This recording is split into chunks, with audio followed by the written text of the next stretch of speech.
से ही पहले हुई। या हम वोट मांगते हैं, हम तो हिंदुओं को एकजुट करने आते हैं। बाबा के दरबार में हिंदू राष्ट्र की हुंकार है तो बिहार की सियासत में भूचाल मचा है। बिहार में इस वक्त बाबा बागेश्वर का दरबार लगा हुआ है। बिहार में हो रहे विरोध पर बाबा बागेश्वर ने कहा कि मैं किसी पार्टी का प्रचारक नहीं हूं, मैं सिर्फ और सिर्फ सनातन का हूं। कुछ लोग मेरा विरोध कर रहे हैं, जितना विरोध होगा उतना बिहार आएंगे। घुसपैठिए भारत आ सकते हैं। भारत का नागरिक, भारत की बात करने वाला क्या बिहार नहीं आ सकता? बिहार में सनातन का प्रचार, हिंदुत्व की एकता, वर्तमान में बिहार में जो आस्था और श्रद्धा का विशाल सैलाब है, उन सब के अंदर, यहाँ के एक एक व्यक्ति के अंदर सनातन के प्रति सजगता है। हमारे ना आने के पहले भी बिहार में सनातनी अपने बल पर, अपनी सामर्थ्यता पर हिंदुत्व के लिए कार्य कर रहे थे। हमारा उद्देश्य यही था कि जो रह गए हैं उन्हें जगाना है। बिहार में हिंदुओं को जगाना है, सनातनियों को जगाना है और भारत को हिंदू राष्ट्र बनाना है। महाराज जी, आप यहाँ आए हैं और पिछली बार भी लोगों का अपार प्यार मिला है और आपका भी जो बिहार के प्रति प्यार है वो दिखता है, लेकिन कई लोग कह रहे हैं कि पार्टी विशेष के प्रचारक के तौर पर आप आए। हम प्रचारक हैं ही नहीं। हमने आज तक मंचों से किसी भी राजनीति का नाम नहीं लिया, किसी को भी वोट देने की बात नहीं की, किसी को भी जिताने या हराने की बात नहीं की। हम प्रचारक नहीं है किसी पार्टी के, हम विचारक हैं सनातन धर्म के। बाबा को देखने के लिए बिहार में भीड़ उमड़ पड़ी है। आरजेडी कांग्रेस ने पंडित धीरेन्द्र कृष्ण शास्त्री पर निशाना साधा और कहा कि चुनाव के पहले कुछ लोग ऐसे कार्यक्रमों से फायदा उठाना चाहते हैं, लेकिन अयोध्या का नतीजा सबके सामने है। अब इसका कोई फायदा नहीं होगा।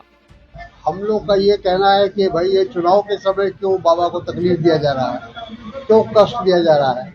बाबा अपना आए जाए कोई नहीं, इससे कोई मतलब नहीं है, लेकिन उनको राजनीतिक तौर पर उनका इस्तेमाल जो है वो गलत है। और ये इस बात का संकेत है कि एनडीए, भारतीय जनता पार्टी खास तौर पर, वो अपने आप को कहीं ना कहीं कमजोर महसूस कर रही है और इसीलिए बाबा लोगों का सहारा लेने की कोशिश कर रही है, उनकी बैसाखी पकड़ने की कोशिश कर रही है। हालांकि अपना विरोध करने वालों पर बाबा ने सभी को आड़े हाथों लिया और करारा जवाब भी दिया।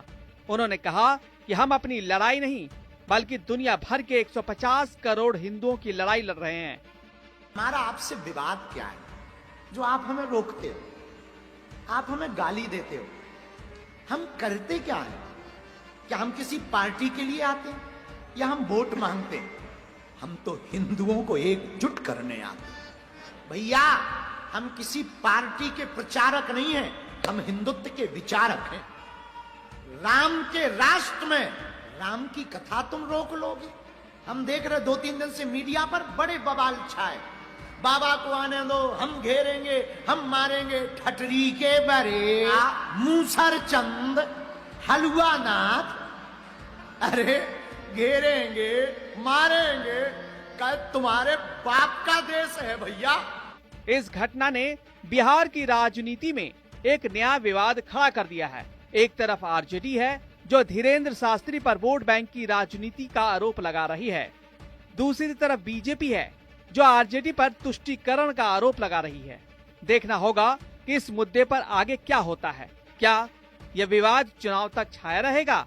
ये समय ही बताएगा। अभी मार्च का महीना चल रहा है और बिहार में चुनाव नवंबर में होने हैं। इससे पहले ही पंडित धीरेन्द्र शास्त्री के हिंदू राष्ट्र संबंधी बयानों ने राज्य की राजनीति में उथल पुथल मचा दी है। बिहार में इस साल विधानसभा चुनाव होने हैं।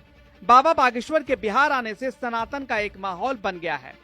बीजेपी के कई नेता उनकी कथा में आशीर्वाद लेने पहुंच रहे हैं, जिससे लालू यादव की पार्टी के नेताओं को दिक्कत हो रही है।